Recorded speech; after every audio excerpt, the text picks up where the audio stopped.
आणि कार्याध्यक्ष राष्ट्रवादी युवक काँग्रेस जिल्हा परिषद गट दीपक भाऊ रत्नाबर्गे टाळ्यांच्या गजरात साहेबांचं स्वागत आपण या ठिकाणी करूया। यानंतर शिरूर लोकसभा मतदारसंघाचे प्रथम लोकप्रिय लाडके खासदार माननीय श्री शिवाजी दादा राजेंद्र भैया सांगोर यांना विनंती। दादांचं टाळ्यांच्या गजरात आपण या ठिकाणी स्वागत करूया। शॉल प्रेमाचं प्रतीक असणारं गुलाब बुके देऊ आपण हा स्वागत सन्मान करतोय। यानंतर माजी आमदार आदरणीय ज्येष्ठ नेते बापूसाहेब गावडे साहेब यांचा सन्मान संपन्न होत आहे।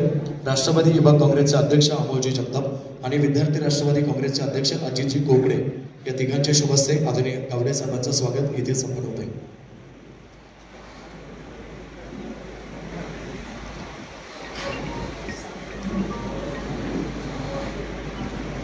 खरं तर सगळेच सन्मानासाठी प्राप्त आहेत। 11चा वेळ होता, मेळाव्याचा मात्र 12 वाजून गेलेले आहेत, त्यामुळे राहिलेल्या सगळ्यांचा सत्कार झाला असं पार्टीच्या वतीने मी जाहीर करतो। राहिलेल्या सगळ्यांसाठी एकदा टाळ्यांच्या गजरात स्वागत करूया। सोबत भाकरी आपण व्यासपीठ